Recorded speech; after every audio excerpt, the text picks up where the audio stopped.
Hi, welcome to another episode of Rapid Fire Review, an airsoft gun review show brought to you by the people at pyramydair.com.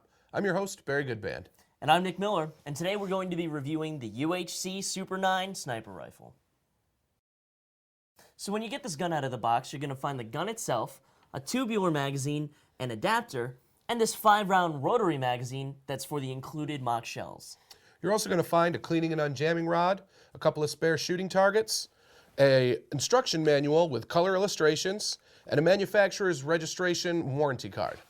Now you'll notice that we have a scope, some rail mounts, and this bipod on this, but it doesn't actually come with this package. Yeah, if you do decide you want to add some optics or some rails, just go ahead and check the other related accessories. They're right there available on pyramydair.com as well.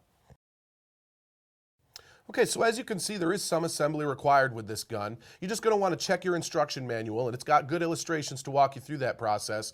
But Nick's going to take a look at it now and put this gun together for us so that you guys can see it there at home. Sure thing. All right, the first thing you're going to start with is your receiver. Now, if you want to go ahead and put a scope mount on this, you're going to want to hold off at this point before you assemble the gun anymore, so it's easy for you to access these spots. The first thing you want to do is to remove this screw here on the rear sight. The rear sight will then come off. There's a nut under there that you want to hold on to. Now you'll notice that there's also a screw hole right here up front, and that's for the other spot on the scope mount. You just put the scope mount right on top, and you use the available holes for the screws and nuts that you use. Yeah, and just a quick note for that, guys. If you do decide you're going to mount an optic, this is the part right here you're going to want to pick up. It's number 314 UTG Airsoft Sniper Rifle Mount. And that's actually just the rail itself that's going to mount to the top of the receiver here that's going to allow you to add whatever kind of scope or optic that you want. And it comes with all the tools and the hardware that you need to attach it. Yeah, exactly. Okay, so since we're going to only start with the rear sight on here, we're just going to go from what we've got. Your next step to do is you're going to want to grab your bolt here, and you're going to want to next pull down on your retainer pin until it's down all the way, and you're going to want to line up the lugs that are on the end of the bolt here with the holes that are available here, the slots that are in the receiver, with the retaining pin held down. Oops. Got butterfingers, there we go. You're going to want to slide the bolt all the way home, lock it down, and your next step is to push up on that retainer pin until you hear it click.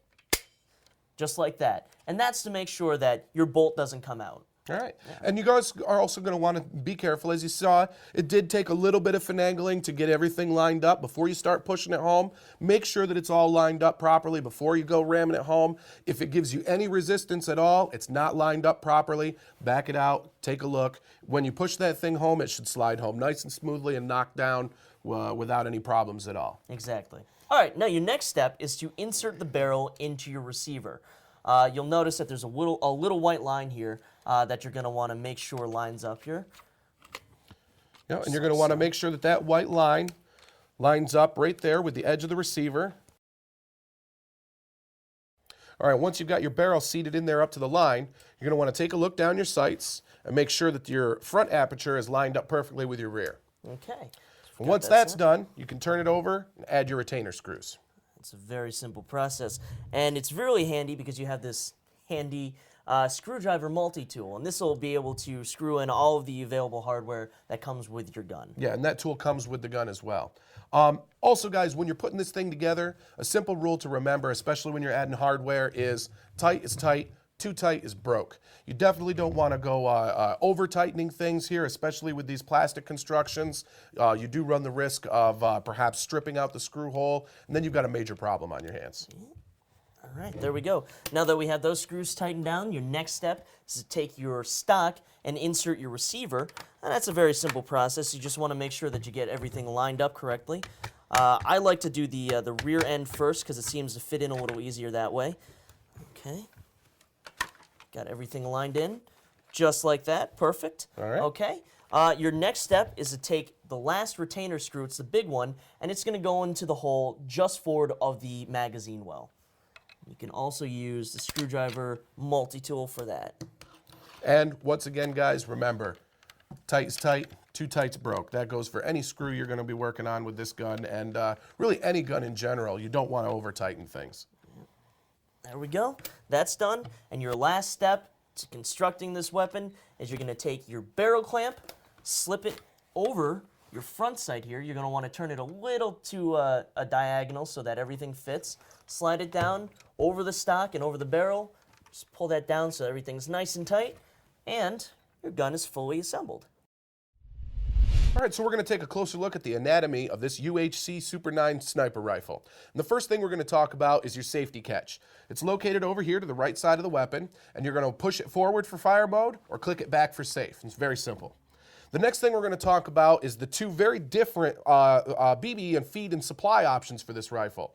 And the first one we're going to talk about is this tubular magazine that mounts along the side of the weapon, and Nick's going to show us how to do that. It's a really simple process. The first thing you're going to want to do is open up your bolt, and that charges it as well. So you pull back on that. You're going to take your adapter here, and you're going to want to line up the hole on the side of the adapter with the feed hole on the left side of the gun. You're going to take it and insert it into the breech through the ejection port. Now it's all lined up. And you close the bolt and you're ready to go. Okay, and when you want to load BBs into this tube magazine, it's real easy to do as well. The first thing I want you to notice is this small knob here in the front of the magazine. There's a little arrow on the top of it, and you're going to want to make sure that that's turned so that the arrow is facing back along the magazine. And this is going to lock that feed off there so that BBs aren't going to pour out of the magazine while you're trying to load it. Then you're going to pull your follower back and lock it off to the side here, and then you can insert BBs through the hole in the side here. Then unlock your follower and let it ride up, and you're ready to attach it to the weapon. All right. And the way you do that is you're going to take the notch here on the front of the magazine, you're going to put it into the feed hole, and then you're going to rock the magazine back, and you'll notice that there is a retainer here in the back. You're going to want to pull back on that, and that latches it in. You got 25 rounds at your disposal. Okay, another good thing that we want to make you guys aware of, when you're cocking this handle to do these changes, remember, when you cock that handle, you're charging this weapon. So you want to be very, very careful to make sure that you don't have a BB in the chamber, and to make sure that you pay attention to your safety procedures, including keeping the gun pointed in a safe direction so that you don't have any mishaps. And once that's all done, just remember to turn that knob so that the arrow is in the forward position. That's going to allow BBs to feed into the chamber. Exactly. All right? So real quick, I just want to show you guys how to convert this back into shell fire mode. It's a very simple process as well. You're going to remove your magazine in the reverse order that you attached it. Then you're going to open up your bolt, and you're going to take your handy-dandy screwdriver multi-tool. You're going to find the back of the adapter through the ejection port again. You're going to pull it out and set that aside. Close your bolt. You're all ready to go. All right. The next thing we're going to talk about is these mock rifle cartridges and procedures for loading those up, and we're going to do that over at the range. And I think we're ready to do it right now. Sounds good. All right, let's go. All right, so we're here on the range. We're going to put the UHC Super 9 through its paces and see how it performs. But first, Barry's going to show us how to load that 5-round magazine. All right, so you're going to take your mock shells here, and you're going to insert a BB through the front end, and you're just going to gently press it down so that it goes past that black O-ring there, and that's going to seat the BB in position. It's not going to fall out on you. Then you're going to take your magazine. You're going to insert your cartridge with the base of the cartridge just forward of the feed lips, and you're going to slide it back into position. And you just repeat that process the whole 5 rounds. And it's really cool because this magazine replicates pretty closely how a real magazine works on a real steel firearm. Absolutely, yep. Pretty cool representation. Yeah, there you go, Barry. All right, and then the magazine's going to go right up here into the magazine well. Press it in. Once you hear the click, it's seated. Run your bolt home. All right, take it off safe and let's see how it performs. 383. Okay. And now when you're going to rack this, you're going to want to pull it back pretty good so that it's going to eject that shell cleanly and get it right out of your way. 396. And it's pretty cool that these come out. That's a pretty neat feature. 383. 406. And 396. All right. Pretty respectable overall. That's pretty neat. Yeah, all right, there you go. It's on safe. Thank you, sir. All right. I'm going to load this magazine back up. Now, while he's doing that, I'm going to explain a little bit to you guys about why we're going to use these .25 BBs for our accuracy test. And that's because the slightly heavier BB will carry through a little bit of wind a little bit better without some deviation. It also imparts just a tiny bit more impact against the target so that the person being hit knows he's being hit and he can call himself out. All right, sounds good. All right, let's see what kind of accuracy we get.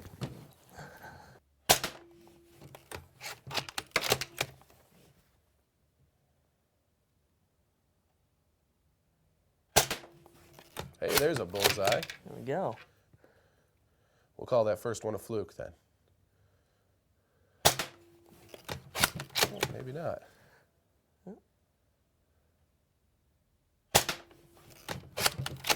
All right.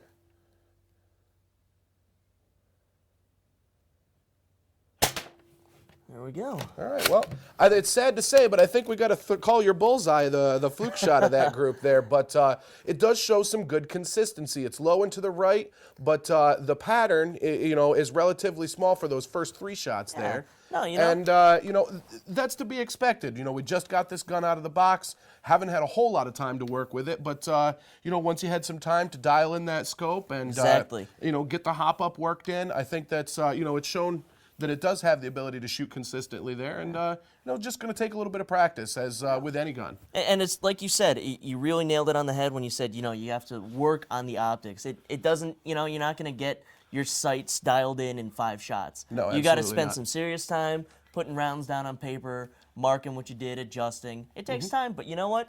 For just getting us right out of the box and kind of putting stuff together and popping a few shots down range, I think we did pretty well. Yeah, it does show the ability to maintain consistency. And you know what? I think got to that's- say, with this long barrel, it'll help with the consistency. Absolutely, So, absolutely, without a doubt. Sounds All right, good. well, let's head back over to the desk and we'll give our final thoughts. All right, sounds good. Let's go. Okay, Barry, now that we're back here from the range, why don't you give us your final thoughts on the UHC Super 9 sniper rifle? Well, I think it's pretty obvious, Nick. Those mock rifle cartridges are a lot of fun. It makes the gun a lot of fun to shoot, and when you pull that handle back and you see the brass fly, it really kind of brings you into that zone, immerses you in that tactical environment that really is a premium for so many airsoft players out there today. I know that you definitely enjoy the mil-sim angles of the game, I do. and I think that this rifle delivers that, especially with those mock rifle cartridges. Really, really immerses you in the game. Yeah, it's definitely a lot of fun. And for me, I enjoy the fact that bolt pull is pretty easy. Especially along with those rifle cartridges, pulling it back. One, you're cocking that spring. You don't want to be cranking back on it and then not have the shell fly out, which is the cool, like one of the coolest parts about it. You yank back on it, the shell flies out, and you've cocked it. And also, I really enjoy the fact that this barrel length is super long. Absolutely. Some other sniper platforms, you'll have a shorter barrel length. You'll have a little bit of a decreased accuracy. On this one, with sniper platforms, the longer the barrel, the better your chances are at hitting your target, especially at long ranges, which is where you want to be as a sniper. Absolutely. That's definitely really cool for me. All right. Yeah. Well, that's about it for the UHC Super 9 Airsoft Rifle. But you guys keep your eyes open because we'll be back in the near future, and we'll have another cool gun from pyramydair.com. But until then, I'm your host, Barry Goodband. And I'm Nick Miller. And remember, if you've got any questions at all, feel free to email us at rapidfirereview@pyramydair.com. And one more thing before we go, fellas. As always, remember, airsoft weapons are realistic copies of actual firearms. So always play safely, act responsibly, and we'll see you guys on the field. Do not remove the federally required orange marking from your gun. Treat airsoft guns the same as firearms. Assume a gun is loaded, even if you know it's unloaded. Never shoot at someone who isn't wearing proper eye protection. Never brandish your gun in public, and always transport it in a case.